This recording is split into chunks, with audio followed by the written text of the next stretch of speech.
my roommate is like, unfortunately, just hanging out, baking muffins with these sweet, innocent women, and all of a sudden, the fucking door gets kicked in, and it's the cops with their guns drawn. Partners once again, a little business between friends, and always just a step ahead of the law. Always just a step ahead of the law.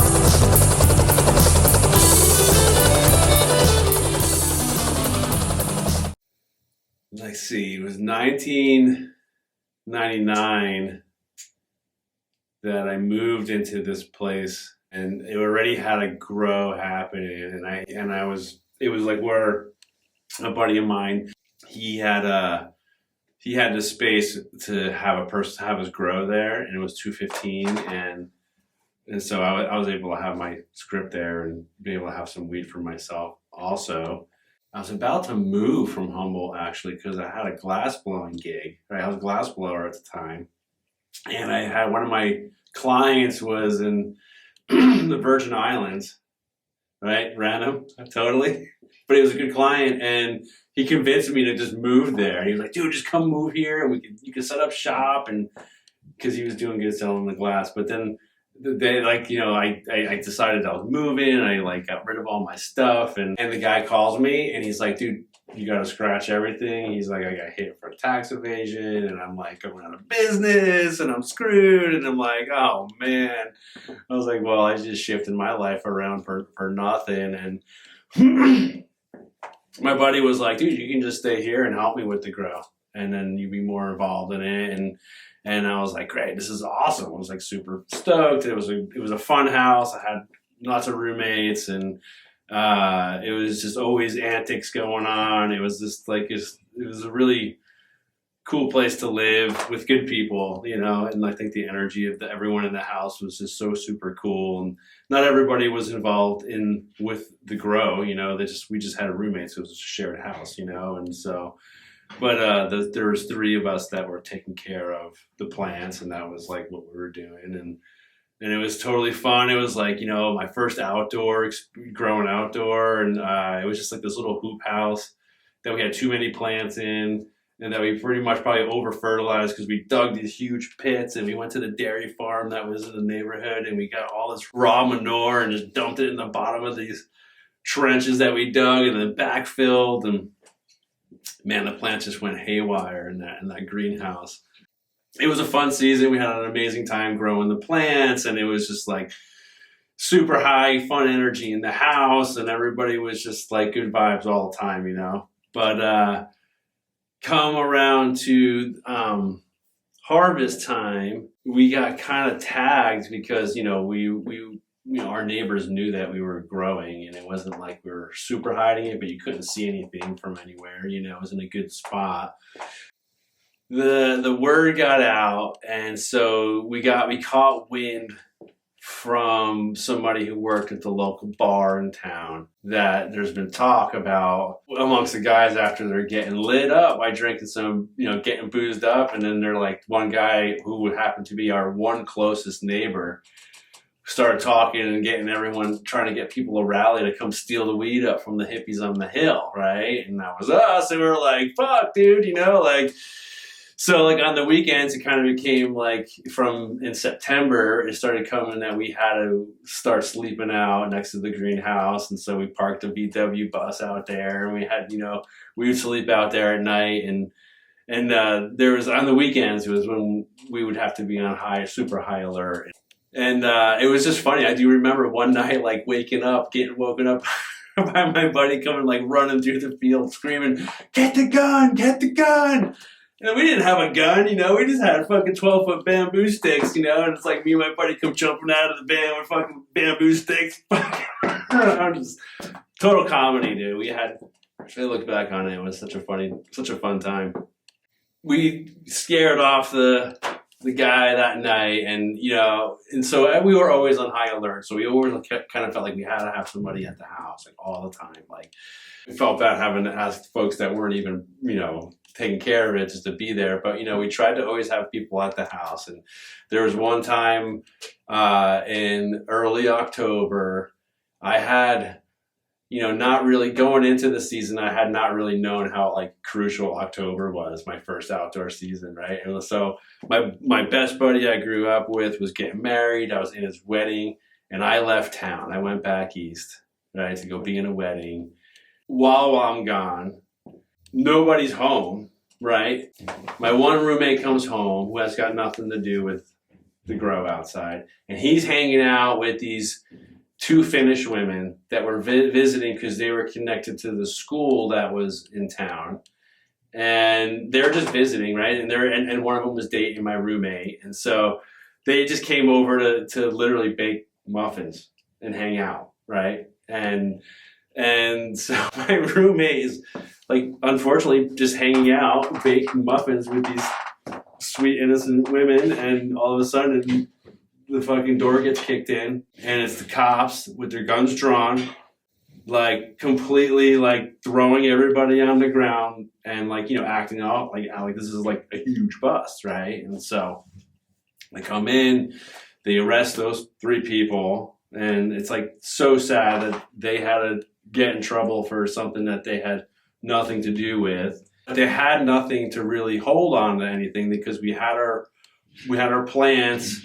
and we had our scripts, and they didn't really know what to do once they, had the scripts, because they were kind of like, well, this is a new thing, this is a 2000, right? And so to having the scripts was like a new thing, and so they wasn't sure as to where they stood, but they kind of like were like whatever. They went in and just started ripping plants out, and people got taken and put in jail and had to get bailed out. So the cops were there, and they saw the weed, and they were cutting all that down, and they really didn't know what to do as far as they couldn't find any money or anything like that, right? And so then my one other roommate came home, and he was part of our grow. His script was on the wall as well, and he had some cash in his pocket, and so the cops instantly saw it as, you got this money from selling drugs, and we're going to confiscate everything.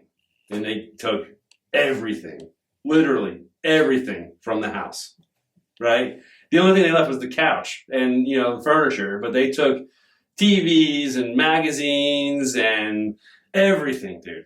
And so, meanwhile, I'm back east. I'm not even there. I'm like, I get a phone call. I'm like, what the fuck is going on, And now I'm kind of like, oh man, like I gotta go deal with this. I come back to read in the newspaper that in our town, the report was that the police had made a huge bust. 99 pounds of high octane marijuana was seized, and we're going down, kind of thing. And it was just kind of like, fuck, dude. So the part of the story that led to the police even showing up was the fact that the neighbor that was trying to rip us off on the weekends, getting drunk at the bar, decided to come over the one day that there was nobody at the house, cut a fucking huge hole in the side of the greenhouse, stole a couple plants out of it, went back to his place, and called the cops on us.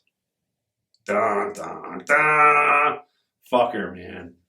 My roommate at the time freaks out, right, because he found out, and runs over to the next door neighbor and starts banging on the door like at 11 o'clock at night, and neighbor comes out, and he's like, it was this whole like scene, because he had these other girls there with him, and he played dumb. I don't know what you're talking about, blah, blah, blah. And then like it was like a week later, he comes driving by with his new truck honking his horn. Like, we're like, what a fucking jerk, dude. Like, rip the plants off, whatever, man, but why did you have to call the cops, dude? Like, honestly. Had he not said anything, we would have gave him some weed anyway, because that's what we did for all the neighbors. So, but, I don't know. That was a shitty move, man. I guess he didn't like us sleeping in our van next to our greenhouse. But it went to court.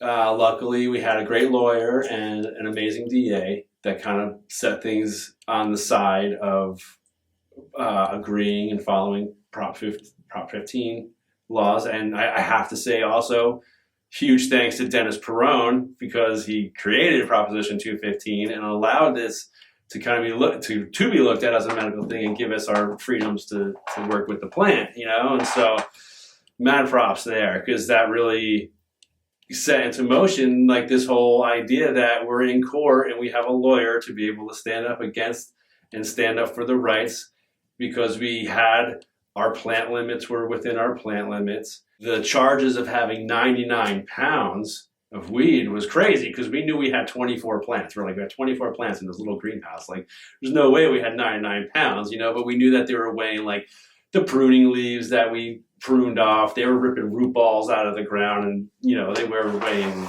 all the shit you shouldn't be weighing.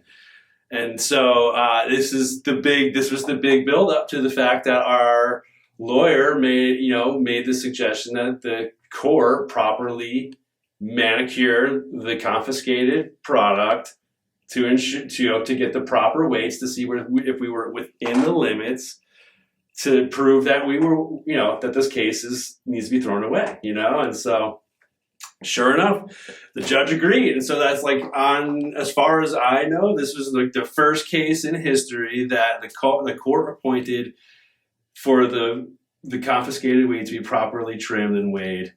And kudos to that. A private investigator came in and trimmed up the weed, and take a wild guess that out of the 99 pounds, it only ended up being 6 pounds of weed. And so the case got dropped. But, even during the case, though, it was kind of comical in the sense that the evidence that they thought that they really had us on, was that we had High Times magazines, and that they had this video footage, and it was like that whole year that we were growing there and just living in that house. Like, one of my roommates had this camcorder that was just like sat on the shelf and just got picked up at random times to record totally random things of the antics we used to do in this house.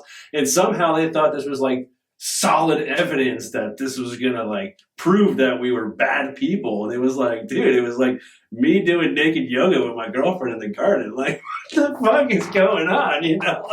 How is this proving that we're bad people? Like, yeah, we're some hippies that like to smoke weed and do yoga, whatever, And so it just, the things that built up, and then a lot of things that came after that too was the downfall of this town's police force. After that, this display of over use of power, with coming in and arresting people and not following new law that was being created.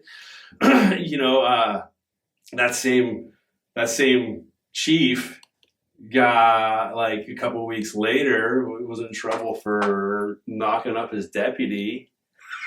And I think the last biggest straw was that there was a black woman and he pulled her over, and he basically said that, black people aren't allowed to, but he used other terminology, and it was in the newspaper. And I think really it was like the domino fell after the fall of not winning that case. And after that town hasn't had a police force since. And so it's just really super interesting, that whole story. And I feel like it was a moment in time that really was, it was the first of things, and it was right at this time, changing tide of law. Kind of an interesting time to be part of the growing back then. So yeah. Oh, another part of that story that's pretty funny was, they had to give everything that they confiscated back to us. They had all of our personal head stash, as well as all the furniture. Oh, my roommate was a sound engineer. They took all of his equipment. We're talking soundboard, drum sets, guitars, amps. That's what he did for a job. And they came in and just swept it all out, and I had to go down and pick up all of this from the police station now, and so I pull up, and it's like a bread truck that's full of our stuff, and so I'm unloading it all and loading it into my vehicle. I think I rented a moving van, and I was checking everything off of the list, and then the last thing in the truck was this big red Tupperware bin thing. I'm like, oh, that's where all the weed is, because I'm going through and there's no weed. And then I open the case and it's empty. And I'm looking and I'm like, dude, there's 3 pages of evidence here that you haven't given back to me yet, and it was all of our jarred weed, and he just looked at me. He's like, we don't hold weed, son. He's like, we sent that to the San Francisco DEA's apartment. If you want that, you can call them and go get it yourself. I was like, all right, whatever, dude.